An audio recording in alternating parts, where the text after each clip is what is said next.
Gia Thủy Tục trân trọng giới thiệu. Rồi, nâng cấp lên này anh em ơi. Buổi tiệc rửa khu phố hàng xóm Tây. thân mến, rất cảm ơn các em đã đến dự tiệc của anh. Ồ, tất nhiên anh ơi, làm sao với các diễn viên được.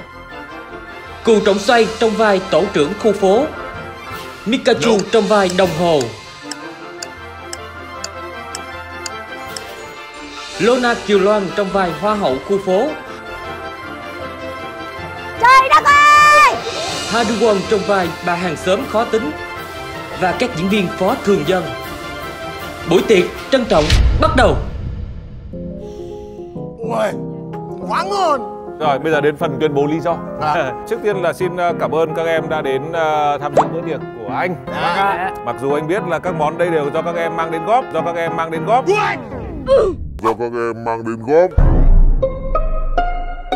Nhưng mà cũng coi như là bữa tiệc của anh. Vì nhà anh cho mượn cái bàn. Lý do anh triệu tập cuộc nhậu ngày hôm nay đó là vì anh có một cái mới muốn khao với mọi người. Rồi, ví dụ Dâu.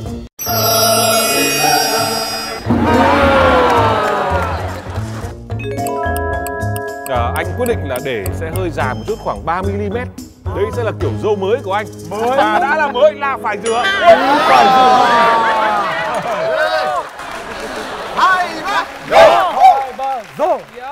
hôm trước em vừa mới được thưởng cái gì thì đấy, mà nó lại một cái con số rất là đẹp. Em nghĩ là em phải về, em phải chơi ấy.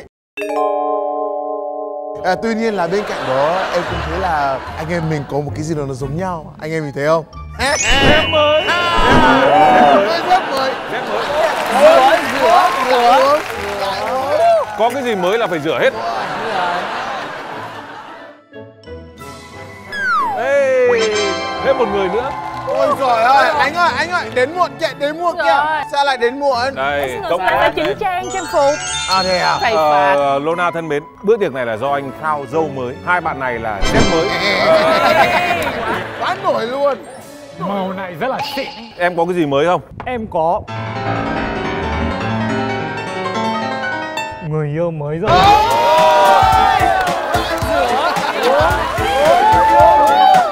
Trời cũng từng này hết trời luôn. Hóa ra là cuối cùng có người yêu. Thôi bây giờ hát đi.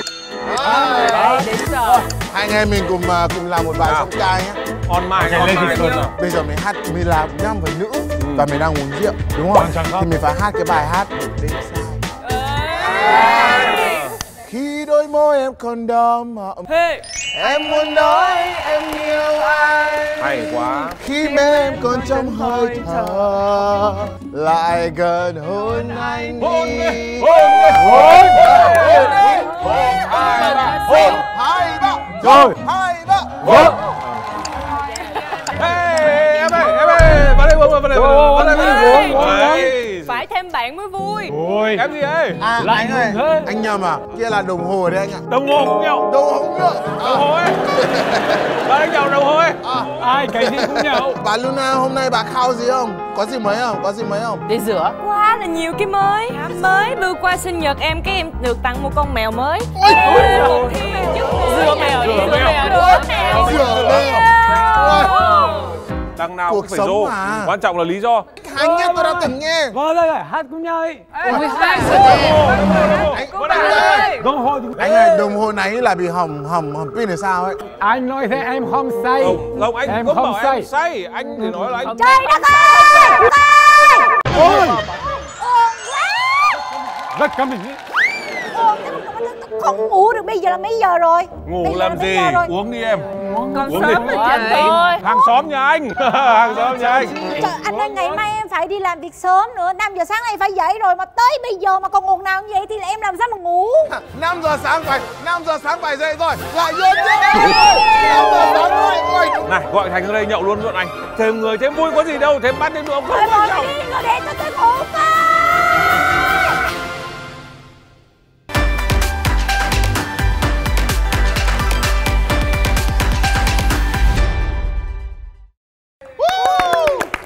Em không biết sao sao cho hồi nãy nhậu quá trời nhậu mà mọi người có bàn được cái vấn đề nào đó chưa anh? Lý do tại sao mà chúng tôi có thể nhậu triền miên từ bữa này sang bữa khác, bởi vì nhậu bữa nào xong là chúng tôi đều quên hết nội dung và bữa sau lại nói lại toàn bộ việc đấy, cũng không vấn đề gì cả, không ai nhớ.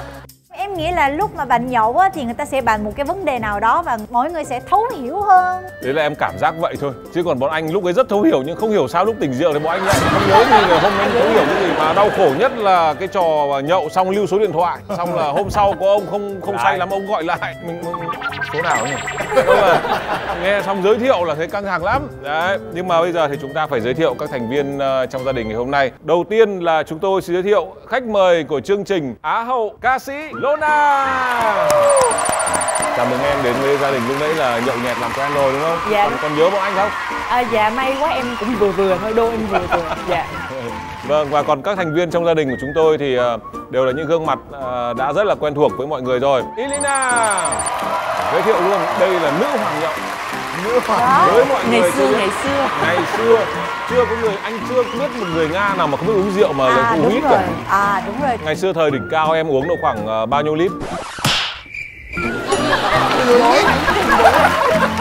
Người Nga người ta không tính bằng ly, người ta tính bằng lít. Thành tích của em khoảng bao nhiêu? Thôi em không nói, bây giờ có nhiều các mẹ đang xem như này. Em nói được một buổi đêm em cũng rất là say. Em từ 8 giờ tối đến 12 giờ đêm em uống 4 lít vodka. Cái gì? Ôi mấy người này không chơi được gì chứ. Chuẩn đoán là đến cái đoạn cuối uống nước lọc thôi, không biết đâu. Giới thiệu Holland đến từ Romania. Và bên này một cô gái đến từ Anh, Amber. Còn một chàng trai đến từ xứ sở rượu sake. Xin giới thiệu khỏe mạnh. Bên này xin giới thiệu một cô gái, cô này mới là gọi là nữ hoàng tiệc tùng này. Giới thiệu Pikachu đến từ Pháp. Ở Pháp người ta không quan tâm về số lượng, người ta quan tâm về chất lượng. Tức là như nào? Chất lượng như thế nào? Đặc biệt là ở Pháp người ta có nhiều loại rượu vang đỏ hoặc là champagne. Và đối với champagne là nếu mình uống 1, 2, 3 ly thôi thì mình sợ rồi. Cho nên em hãy uống 2 ly champagne chất lượng tốt, còn một chai rượu không tốt, cho nên em thích uống cái gì là ngon, đẹp, sang trọng. Anh em mình đã giới thiệu xong rồi thành phần rồi, cũng nói qua về vấn đề nhậu. Thực ra chúng tôi đây cũng chỉ đang nói về cái việc những cái bữa tiệc vui của chúng tôi nó diễn ra như nào thôi, chứ cũng không phải là kêu gọi mọi người nhậu hay là cổ súy về văn hóa nhậu. Đôi khi chúng ta đọc báo cứ bảo là Việt Nam uống bia nhiều, với lại nhưng mà đúng thật là như Elena nói thì về rượu anh nghĩ là chắc là người Nga cũng hoành tráng. Bia thì gặp người Đức thì anh em mình cũng tắt điện thôi.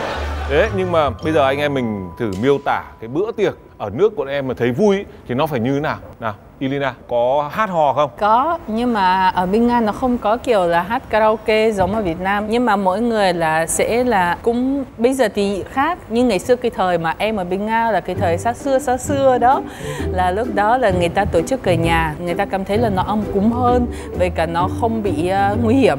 Tại vì là bên Nga ra ngoài đường thì là nó cũng không được an toàn cho lắm. Một cái bàn nó đầy thức ăn, rồi tất nhiên là bắt đầu nhậu xong thì bắt đầu là hát trên bàn, tức là mình ngồi trong bàn luôn là mình hát, tức là nó không có loa, không có mic, không có cái gì, là tự mình hát thôi. Bây giờ thì nó khác rồi, bây giờ tuổi trẻ thì toàn là đi ăn chơi nhảy múa, ví dụ đi hát karaoke. Ngày xưa ở bên Nga không có karaoke đâu, nó cũng mới bắt đầu có nè. Xin giới thiệu với em là karaoke là của Nhật Bản luôn. Đúng rồi, karaoke là từ tiếng Nhật. Nhưng mà ở Nga thì người ta thường chúc có kiểu cái lý do uống rượu hay là hô câu như nào không? Có, ở bên Nga kêu nhạc mỗi một ly là mình phải chúc một cái gì đó. Ví dụ là cái đầu tiên là người ta sẽ bảo là rất vui được hôm nay biết gặp nhau, hôm nay là cả nhà chúng ta gặp nhau, ok, chúc. Phát thứ hai là chúc nhau sức khỏe, là chúc. Phát thứ ba thì chắc chắn là đàn ông phải đứng lên và uống cho phụ nữ, tức là chúc mừng phụ nữ và cảm ơn phụ nữ là đã có trong cuộc sống của mình. Còn sau đó thì bắt đầu là ok, chúc sức khỏe cho bố mẹ này, chúc sức khỏe con cái này, con đi học này. Cứ mỗi một ly là phải chúc có một cái gì đó và mỗi người phải chúc một lần. Sau đó là nó đi một vòng, cứ như này là hết rồi. Hình như là giống như một đám cưới ở Việt Nam thì cũng vậy. Không, nó khác. Tức là ở đây là mình thỉnh thoảng ở đây mình nhậu 1, 2, 3 dâu là ok, là mình không cần lý do. Ở bên Nga là cái ly nào là cũng phải có lý do. Đó. Và lúc đó là mỗi người suy nghĩ nhiều lý do lắm. Chứ là phải nghĩ là lý do nó nhiều lắm luôn ý. Nhưng có lý do rửa như ở Việt Nam không? Việc mua xếp mới có phải là lý do không? Có rửa.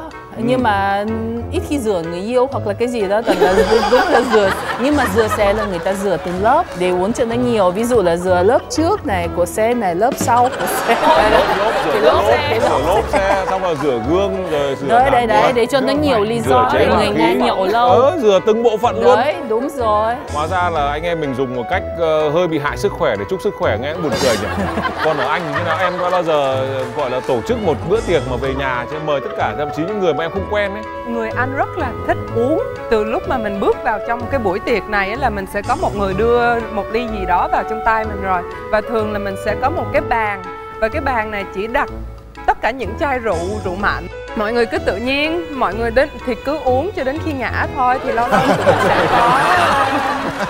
cũng sẽ có một chút đồ ăn. Nhạc phải rất là lớn nè, đèn nó phải sậm lại một tí. Thường thì họ cũng rất là thích đèn cầy cho nó romantic một tí vậy đó, để cho tại vì trai gái rất là thích ở gần nhau. Bên Anh nha, họ rất là thích quyến rũ nhau. Tại mình càng mơ màng thì mình gặp nhau thì mình cứ nói chuyện với phạm sai lầm hơn. Thường á là mình sẽ có một căn nhà lớn, quê cái căn nhà lớn này đó, rồi cái quậy banh hết đó, rồi cái lên lầu ngủ rồi cái sáng sau tỉnh dậy.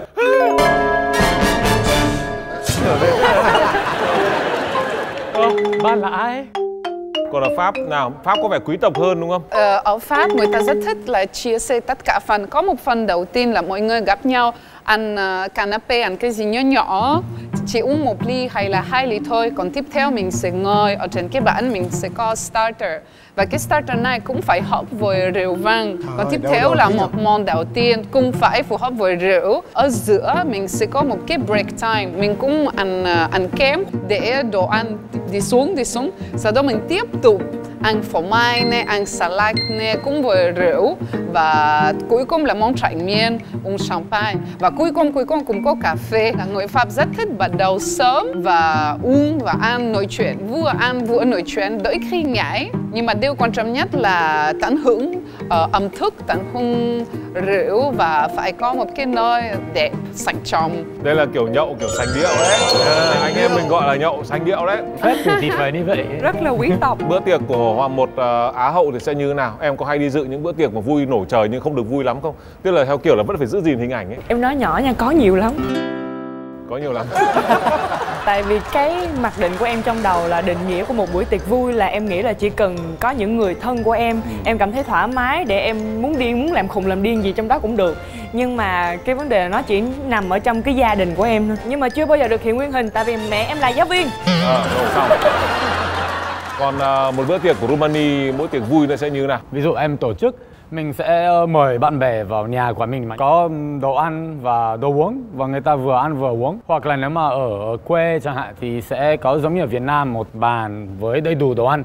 Còn nếu mà là đám cưới thì là một chuyện khác. Đám cưới là mình bắt đầu với món đầu tiên, rồi người ta mang mình ăn, uống, cheers với nhau, chúc với mọi người, rồi mình uống rượu, nghe nhạc các thứ. Rồi lại sẽ có món thứ hai, rồi món thứ ba, món thứ tư, cứ như thế. Cả đêm, ví dụ. Cả đêm luôn. Bây giờ hỏi một bạn đến từ Nhật đi, trông rất là khép nép như vậy nào, khỏe mạnh. Cái đấy cũng liên quan đến quan hệ thứ bậc tuổi tác. Những người ít tuổi hơn hay là những người ít kinh nghiệm làm việc trong công ty thì họ phải nghĩ ra chương trình văn nghệ khi uống rượu. Họ có thể là nhảy, có thể là hát. Đấy là lý do tại sao công cái đẻ ra karaoke đấy.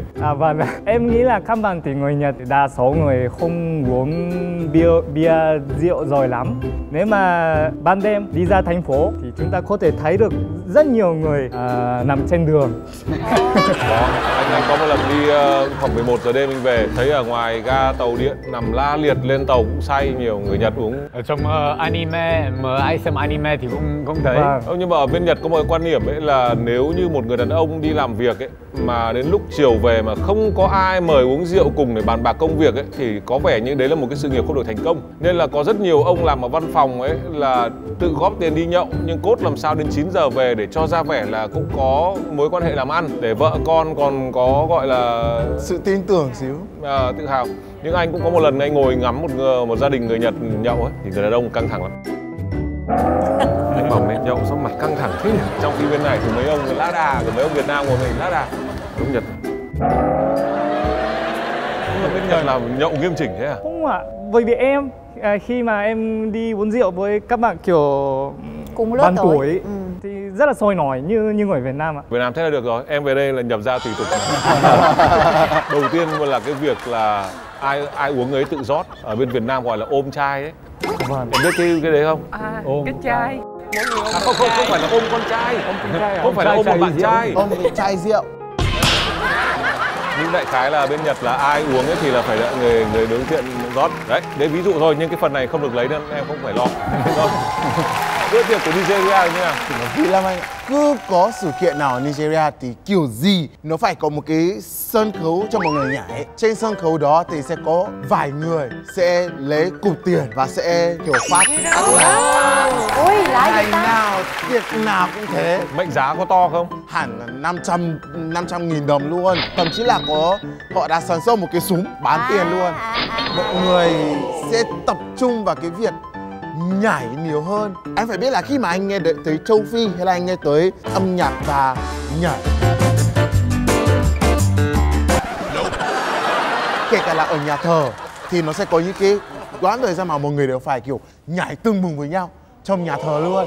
Rồi, nhưng mà vấn đề anh em mình chỉ lượn qua một vòng cách thế giới tổ chức tiệc tùng như thế nào. Nhưng mà vấn đề ấy là tất cả các bữa tiệc của chúng ta thì sớm hay muộn, ồn ào hay không ồn ào ấy, thì người mà nếm trải nhiều nhất là hàng xóm. Cái mối giao hảo giữa hàng xóm với nhau là người Việt Nam rất coi trọng, tối lửa tắt đèn có nhau. Khi là vì dĩ hòa vi quý, tức là thôi mọi người đều vui vẻ với nhau cả. Hôm nay nhà nó có tiệc nó vui một chút thì không sao. Rồi ngày mai nhà mình có tiệc ở nhà mình lại vui lại thì hy vọng là nó cũng thông cảm. Đây đại khái là hai nhà với nhau. Tuy nhiên là đúng là ngày nay thì từ ngày có thêm cả cái loa kéo lúc nãy nữa, bữa tiệc nó vui vẻ hơn quá đà. Em từng có những gia đình mà họ không tổ chức sự kiện gì hết, không ngồi đấy mà hát karaoke anh ạ.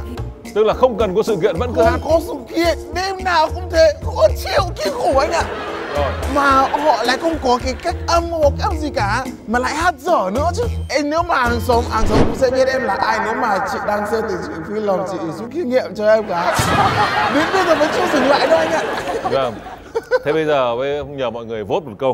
Khi hàng xóm có tiệc và làm phiền đến mình thì có nên sang góp ý với hàng xóm hay không?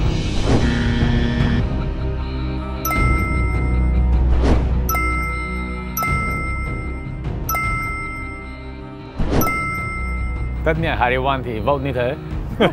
Hết bước chưa? Khó nhỉ. Có góp ý. Với cả ở Việt Nam ấy, em sang nhà ai nhìn mặt này thì chả sợ anh. em chỉ cần gõ cửa là người ta tự hiểu. Còn Mikachu? Ở Pháp người ta có rất nhiều nguyên tắc, rất nhiều luật. Và đặc biệt là nếu mình nghe hàng xóm của mình bị ồn ào, mình không bao giờ nói thẳng, mình có hai sự lựa chọn. Sự lựa chọn đầu tiên là mình có thể alo police. Hai là có thể ngày tiếp theo mình sẽ thức dậy sớm và có thể bắt đầu nghe nhạc rất là ồn ào để hàng xóm hiểu. Mỗi hôm qua hàng xóm đã cho mình một món quà thì hôm nay mình trả lại cái món quà cho hàng xóm. Ở Mỹ không thế. Amber thì Amber chỉ sẽ nói một lần thôi, sẽ qua gõ cửa. Dạ xin chào các anh chị, các cô chú, bên đây đang chuẩn bị đi ngủ, có gì mở nhạc nhỏ lại một tí ạ. Thì nói một lần dễ thương thôi. Em thì thay vì em ra ngoài em nói trực tiếp, em sẽ viết thư xong thì gửi trong cái ở dưới cái cửa. Dạ đúng rồi, cái thẻ đó. Tại vì em nghĩ nha, đôi khi người ta cũng không có biết là nó ồn ào ở ngoài, ồn ào tới mức độ đó người ta không có biết được. Nhưng anh nghĩ là nó không hiệu quả. Bây giờ anh với em đang ngồi trong mâm nhậu này, có một đứa lén nút thư qua cái khe cửa nhà mình ở đằng sau. Xong là kể cả có ra tiễn bạn xong rồi thấy cái bức thư mở ra thì lúc ấy mắt đọc thì sao nhỉ?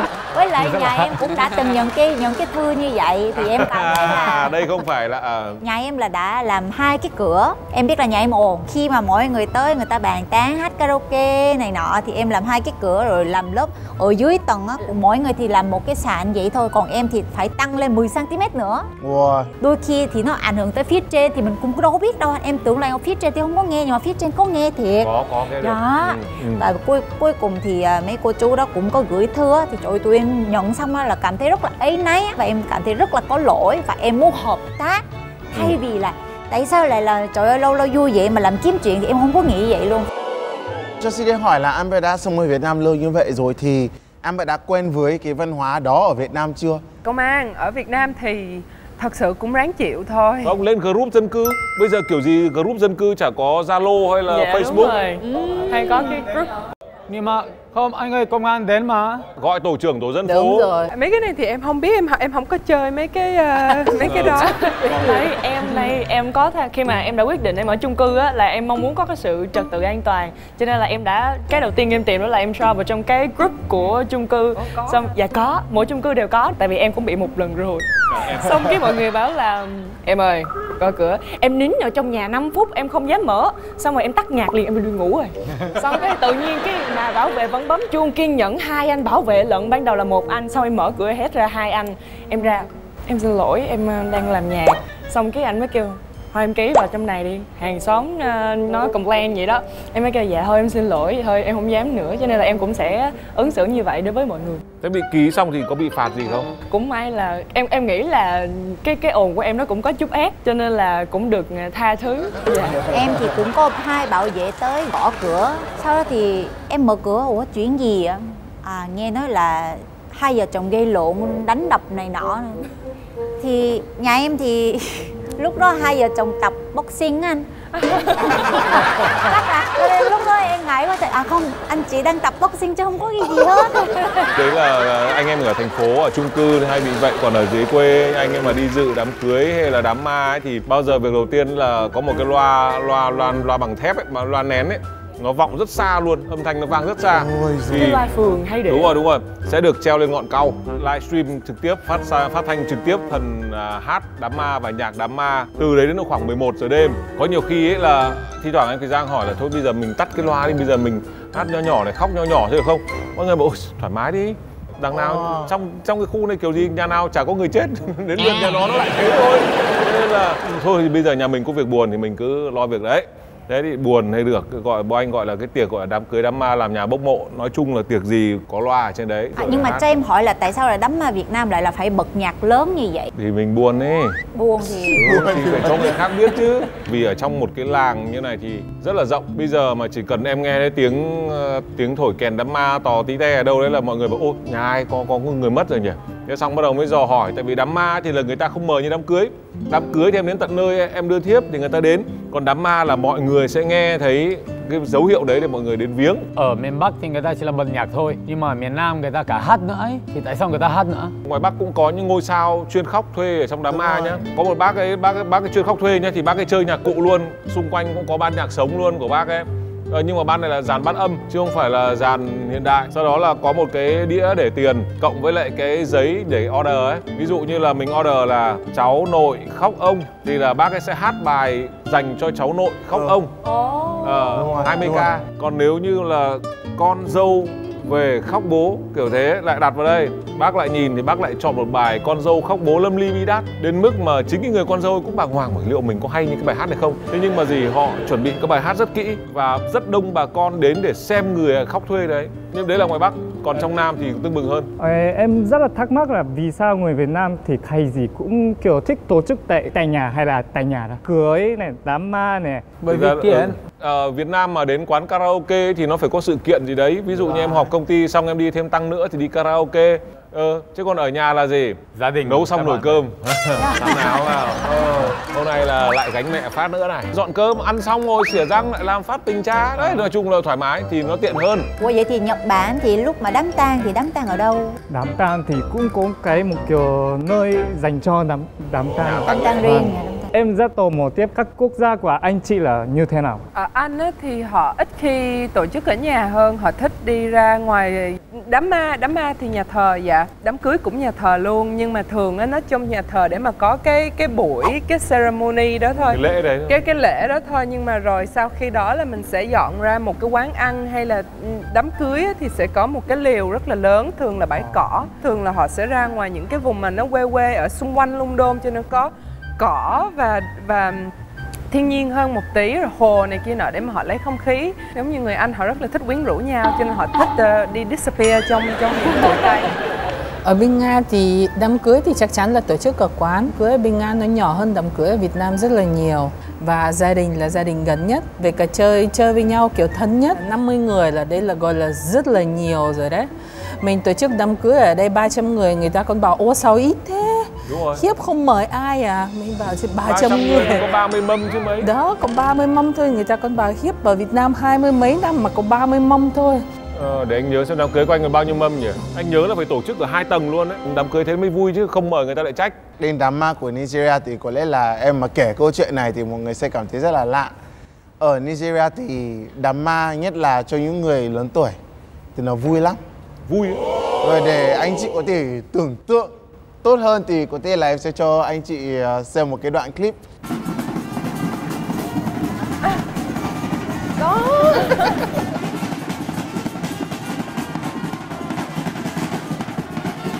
Đây là Confident đấy đúng không? Đây là Nigeria đó.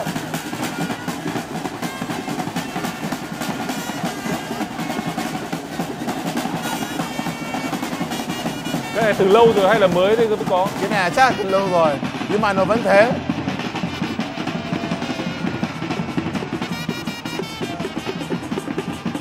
Cái này là vùng quê này.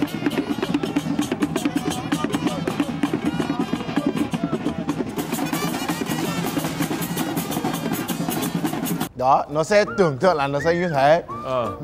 Nhưng mà bình thường nó sẽ cho những người mà gọi là lớn tuổi. Quá tuổi 60 một cái là mà chết á là ăn mừng tưng bừng luôn. Không có ai khóc gì hết. Bởi vì là mình cho rằng là người ta đã sống một cuộc sống rất là tuyệt vời thì mình không buồn và mình khóc bởi vì người ta đã sống thọ rồi. Đó, còn nếu mà trẻ thì mình sẽ không làm như thế này. Mà đấy mới là đang tiến sang chỗ để người ta chôn đó. Chứ sau khi đã chôn xong á, như kiểu có một người vừa kiếm được tiền tỷ mà đi tổ chức đi kiểu khao, kiểu muốn tổ chức cho mọi người vui. Kiểu nhiều bác là nằm trong quan tài có khi là còn say sóng ấy, nên cũng không được. Sau này tức là bản thân đội ngũ ở trại hò cũng phải là những ông mà có đấy là một công việc, họ sẽ luôn luôn tập với nhau để có những cái bước đi mới này, cách đi với nhau họ sẽ kiểu rất là chuyên nghiệp luôn. Anh nhớ là ở Việt Nam cái thời kỳ còn được đốt pháo ấy thì cũng có những đám ma người ta cũng đốt pháo. Ồ vậy hả? Tại vì là ví dụ như là người đã khuất mà tầm độ khoảng trên 90 hoặc là 100 tuổi trở đi ấy, là mừng chứ không phải là buồn. Tại vì là đến 100 tuổi tức là đã là thọ lắm rồi. Quá.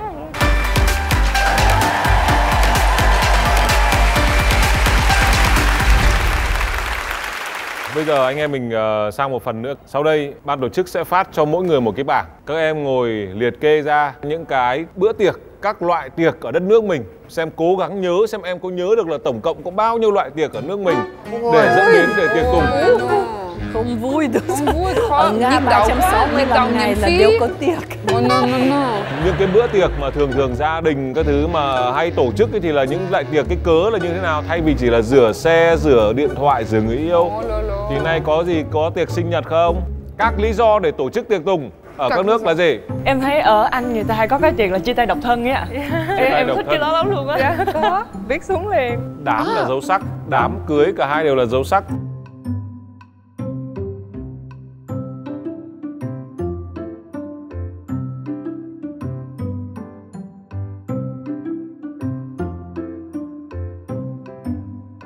Thưa quý vị, sau đây chúng ta sẽ đến với phần trình bày về các lý do để ăn tiệc của mỗi người. Xin mời lý do ăn tiệc của em là gì? Em mới list ra được 12 cái thôi 12 cái thôi Hả?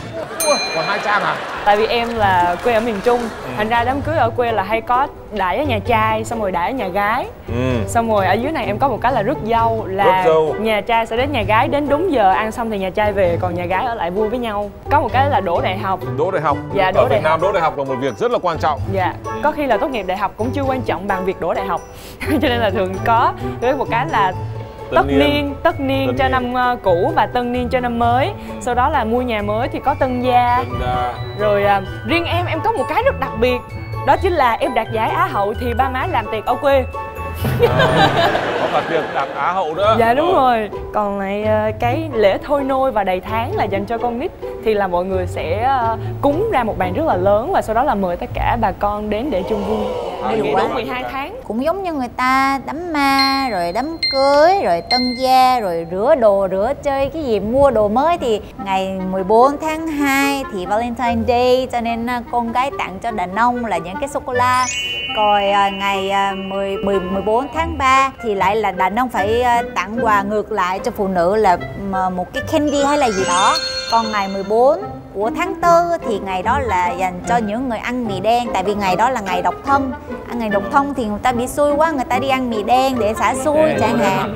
Và rồi ngày 14 tây tháng 5 là Rose Day, là cái tháng đó là tháng hoa hồng rất là nhiều. Thì ngày đó là người ta sẽ hai người yêu hoặc là bạn bè hay đi chơi cái chỗ nào mà sân mà nó hoa hồng nhiều. Nói chung là nó có liên tục cứ tới ngày 14 là nó thấy mệt mỏi, rất là mệt mỏi. Để anh hỏi bên các chị em là Mikachu có những tiệc tùng gì? Ở Pháp có nhiều người không thích đi chơi sinh nhật và không muốn nói mình bao nhiêu tuổi. Mình có thể làm một buổi tiệc chia tay với người yêu. Chia tay người yêu cũng tổ chức tiệc luôn. Nhưng mà nhỏ nhỏ với các bạn bè. Cái tiệc chia tay thì mừng với ai ạ? Mình ăn tiệc với những bạn gái thân của mình đó, để... Chứ không phải người yêu cũ à? Phải chia tay. Em biết là Chia thêm 12 mà. Ăn mừng xong lại không chia tay nữa. Nhưng mà có hai buổi tiệc mình thấy là rất là thú vị, bởi vì ở Việt Nam ngày 8 tháng 3 một ngày rất là quan trọng. Ở Pháp cái ngày này người ta không tặng hoa, không tặng sô cô la, không chúc phụ nữ chúc mừng ngày vui vẻ. Nhiều phụ nữ sẽ đi ra đường và làm demonstration. Mình muốn thêm tiền, ví dụ mình cần thêm tôn trọng, tức là đi biểu tình. Giờ bằng đôi khẩu hiệu biểu tình, đòi tăng lương, đòi giảm giờ làm. Nói chung người Pháp rất là nổi tiếng về nếu không thích cái gì đó đi ra đường, mình không hài lòng, luôn không hài lòng. Luôn như vậy. Rồi bây giờ nào tiếp tục đến đây của em có những cái tiệc gì? Em cũng không có gì đặc biệt. Cái làm ấm nhà, housewarming. Người ta gọi là khánh thành nhà mới. Khánh thành nhà mới. Tốt nghiệp đại học. Lễ phục sinh. Giao thừa. Nào còn của em có những cái gì nào? Thì cũng là đám cưới, đám sinh nhật, lễ phục sinh. Đặc biệt là 23 tháng 2 là ngày của đàn ông ở bên Nga. Ở bên Nga là nó rất là công bằng. Có ngày phụ nữ, có ngày đàn ông. 23 tháng 2 là ngày của đàn ông, là tất cả đàn ông đều được quà. Ví dụ là tất cả đàn ông có thể là gặp nhau đi xông hơi. Lúc đó là đàn bà không nói một cái gì, tức là vợ ở nhà ngồi im. Nhưng mà một năm một lần thôi, không được nhiều. Nên là các ông ấy mới say từ ngày 23 tháng 2. 2 tuần sau các ông mới tỉnh. Ngày mùng 7 tháng 3 là các ông tỉnh rồi, đủ tỉnh táo để ngày mùng 8 tháng 3 còn phục vụ. Đó. Em thấy bên Hàn Quốc có một cái, tức là không phải là tất cả mọi người, nhưng mà có những gia đình á, người ta tới cái ngày đó là người ta sẽ tổ chức tiệc tùng. Là ngày đó là ngày phụ nữ mà có kinh nguyệt. Và đầu tiên đã trưởng thành rồi, là con của mình bây giờ là một cô gái phụ nữ rồi, thì người ta cũng mở tổ chức tiệc tùng cũng có nữa. Thế xong có được tặng quà gì không hay là? Có anh, lúc đó là bình thường á, là em cũng là người nhận quà, mà trời mấy bạn bè xung quanh ai cũng là mỗi hộp á là băng vệ sinh đầy đủ băng vệ sinh, nói là loại này tốt cho ngày nào, loại này tốt cho ngày nào, mà nó rất là dễ thương. Đáng yêu mà. Anh ơi, em thấy có một cái ở Nigeria người ta sẽ làm đầy tháng nhưng mà sau 7 ngày. Và đấy mới là ngày mà bố mẹ sẽ đặt tên cho con. Gọi là lễ đặt tên. Lễ đặt tên. Em viết là đầy tháng ở đây bởi vì là em không biết là dịch sang tiếng Việt nó sẽ như thế nào. Nhưng mà đến ngày này thường là các con sẽ có rất nhiều tên. Do ông bà cho tên này rồi bố mẹ cho khoảng 10 tên khác nhau. Ví dụ sau 7 ngày con đã sinh ra rồi, xong bắt đầu đến cái thời gian đặt tên cho con, nó sẽ là một cái mục đặc biệt trong cả buổi hôm đó. Sau khoảng 30 phút mới đọc hết tên của con xong. Ví dụ của em có 14 tên. 14 tên. 14. Ôi, của em còn là ít. Em gái em có 21 tên cơ. Từ đó em có những tên gì? Em có nhớ hết? Em có thể đọc hết. Jesu Lelua, Jesus is Lord. Oluwatobi, Ifeoluwa, Olamide, Oladele, Adeolu, Adesanya Junior, Adedayo, Adekunle, Afolabi, Ọmọ Ìgbókọ̀yí. 12. 12 tên. Tức là này tức là mỗi một người đến thì sẽ chọn một cái tên hay là chỉ một Có người? thể là bố mẹ thích cái tên nào họ sẽ cho vào thôi. Nhưng mà trong giấy khai sinh thì sẽ có 2 hoặc là 3 tên thôi. Mà còn được một cái hồi xưa ấy, để các con có thể thuộc hết tên của mình. Thì ví dụ có một người lớn, ví dụ bạn của bố chẳng hạn, đến nhà xong sẽ bắt đầu ngồi nào đọc hết tên của con nào, đọc hết được thì lại được tặng tiền. Là một người đều phải nhớ hết tên của mình. Nó trở thành một cái biết là lý do vì sao đến bây giờ mình nhớ hết. CJ em có thẻ căn cước của Nigeria của em thì có bao nhiêu tên? Có 2 tên thôi, Igbokoi Jesululua. Thì đọc cả thì là Igbokoi Jesululua. Thế sao lại là CJ? Và ai là tên của em là Jesululua, anh có đọc nổi không? Từ 5 tuổi em sang bên Mỹ, em ở Mỹ 6 năm. Thì lúc mà em sang bên Mỹ cũng chả ai đọc được tên em. Nên là em cũng phải lấy tên, trước em là Prince J. Nhưng mà đến lúc mà em sang Việt Nam thì lại có một bạn cũng là người da đen, người Nigeria, cũng biết một tiếng Việt. Cũng giống em năm ná, cũng tên là Prince J và em luôn luôn thích đặc biệt. Nên là em đổi thành CJ. Vâng. Tên đấy hay đấy. Anh thấy dễ đọc hơn hẳn. Anh ơi, sao anh khiến em buồn thế? Sao lại buồn? Bởi vì đối với 3 người phụ nữ ở đó thì anh đứng lên và anh đọc cùng tất cả những cái bữa tiệc sinh nhật. Lần này thì em qua nhá. Ok, anh hết buồn rồi. Phần của Valen. Rồi. Thì đầu tiên cái này là năm mới là cái bữa tiệc quan trọng nhất. Rồi sau đó là đám cưới. Rồi hết năm học ấy, bởi vì người ta là như kiểu là tốt nghiệp. Đúng rồi. Không phải là tốt nghiệp. Hết năm học mỗi thôi. năm. Mỗi năm. Yes, người đúng ta rồi, sẽ đúng tổ rồi. chức. Hết năm học lại tổ chức. Và có một cái bữa tiệc đặc biệt của Romania, nó là Mercy Shore, không dịch ra được sang tiếng Việt. Nhưng mà đại là khái như nào? nếu mà ngày phụ nữ là vào ngày mùng 8 tháng 3 thì ngày mùng 1 tháng 3, tức là một tuần trước ngày phụ nữ, thì sẽ có những kiểu Mercy Shore. Mercy Shore là một cánh cái làm từ sắt ấy, và nó dính ở trên áo, và nó có thể có hình hoa hoặc là một động vật dễ thương. Nhưng để làm gì? Để tặng người ta, như kiểu là ở trong tiếng Anh người ta nói là you are my Valentine, do you wanna be my Valentine, bạn làm Valentine của mình được không? Trong ngày đó thì mình tặng ai đó, mình có thể tặng cho nhiều người. Ok, và đây là Mercy Shore của mình, và mình tặng cho họ, con trai tặng cho con gái. Và tất nhiên là con gái mà người con gái mà đã nhận nhiều nhất thì sẽ là khoe nhiều nhất, và sẽ vui nhiều nhất. Giống như là nhận sô-cô-la nhiều nhất. Như kiểu sô-cô-la, nhưng mà cái này là đúng rồi. Và cái đấy tất nhiên có thể có cái đắt tiền, có cái rẻ tiền, có cái mình tự làm ở nhà thì rất là, thì cái này là đặc sản của Romania và hình như là đất nước khác không có. Rồi, còn Mạnh Khỏe.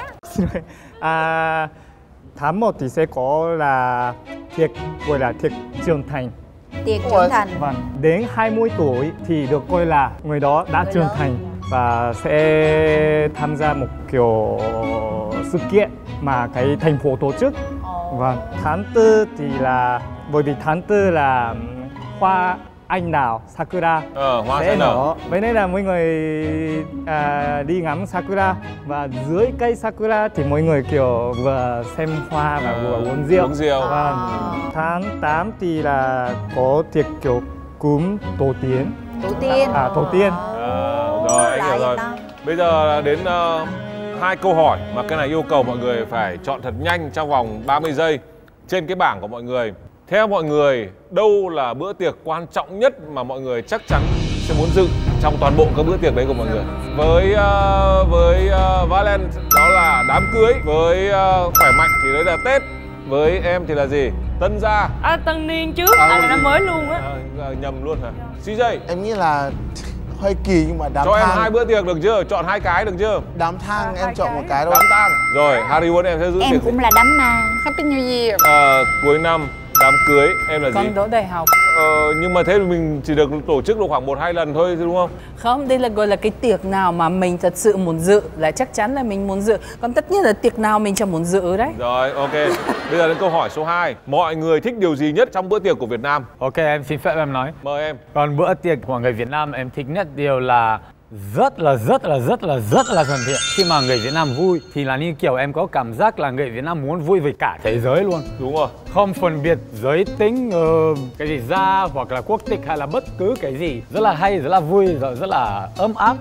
Ở trong Nam này, ở các công viên còn có cả màn nhậu góp cơ. Nếu em biết, nếu em đi thử em sẽ biết. Đó. Tức là gì, mỗi người đến dự bữa tiệc đấy thì cầm theo một cái món gì đấy, có thể đồ uống hoặc là đồ ăn. Có thể bất kỳ từ đâu đến, em có thể làm bất kỳ việc gì. Nhưng em không muốn ngồi uống rượu một mình đúng không? Em muốn có một người khác để nói chuyện. Đúng rồi. Thì em cứ đến đấy thôi, nhậu góp. Thì đó. Mà chả cần quen biết gì nhau. Chính xác. Hôm nay cũng vậy, sẽ không ở cả Việt Nam như vậy. Em thích cái phá cỗ kiểu hét to 1, 2, 3 gì đâu mọi người bắt đầu dồ vào và mọi người bắt đầu đấy kiểu là cô hồn khác, đấy là rằm tháng 7. Đấy, em thích nhất cái đoạn đó lúc mà mọi người bắt đầu kiểu hù với nhau và bắt đầu kiểu bốc cái này bốc cái kia. Em thấy nó vui lắm. Em không thích tham gia đâu bởi vì em sợ chấn thương lắm. Mặt này đã xấu rồi là còn làm gì đến mức chấn thương. Còn nếu mà nói về những cái tiệc hàng ngày người ta tổ chức thì em thích nhất có thể là lúc mà mọi người bắt đầu hoạt động với nhau và hát karaoke với nhau. Tức là thích phần ca hát. Nào, mời Mikachu. Có một điều Mika rất yêu thích ở Việt Nam, bởi vì ở Việt Nam người ta có 2 ngày phụ nữ, được biết là ngày phụ nữ Việt Nam và ngày quốc tế phụ nữ. Ngoài ra cũng có Valentine's, cho nên Mika thấy Việt Nam là một nước rất là dễ sống khi mình phụ nữ, là mình có thể mặc áo đầm, mình có thể mặc giày cao, mình có thể mặc áo dài và mọi người rất là mọi người đều thích, và mình cảm thấy cũng là giống như một bông hoa như vậy, là cho nên mình cảm thấy rất là may mắn bởi vì ở Việt Nam có nhiều lý do để celebrate phụ nữ. Còn Em thì em thích cái phong tục vô á, thì không ai bao giờ uống một mình hết, là mọi người đều uống chung. Rồi thôi vô đi, vô đi. Rồi cái tự nhiên mọi người áp nhau vô một cái rồi uống đó, rồi ngồi nói cái hồi thôi vô nữa, cứ luôn luôn tưng bừng với nhau với cái chung á, mình không có tự nhiên một người mà ngồi uống thì thầm một mình ngủ luôn.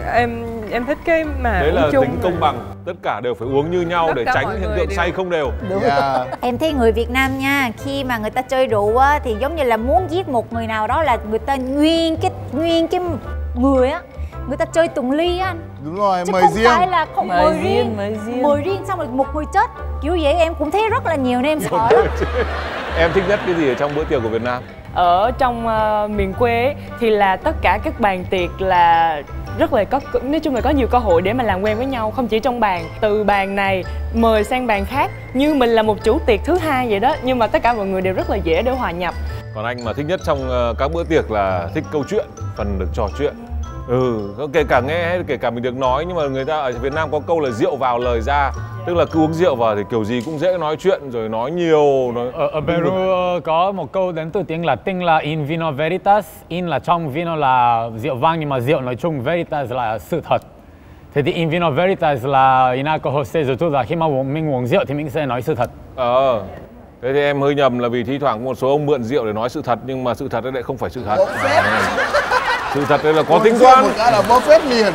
Xin cảm ơn mọi người rất nhiều vì trong một thời gian ngắn vừa qua mọi người đã dẫn tất cả những người ngồi đây cũng như là quý vị khán giả đang xem truyền hình đi qua không biết bao nhiêu bữa tiệc, không biết bao nhiêu là các loại tiệc, chưa kể là cái cách uống như nào, cách nói chuyện như nào, cách ăn như nào. Thì không phải ai trong cuộc sống cũng có thể có đủ điều kiện để dự tất cả các bữa tiệc như vừa rồi. Nhưng mà thông qua phần chia sẻ của mọi người thì gần như cũng có tạm coi là anh em mình cũng được dự bữa tiệc kiểu như vậy, có tưởng tượng như vậy.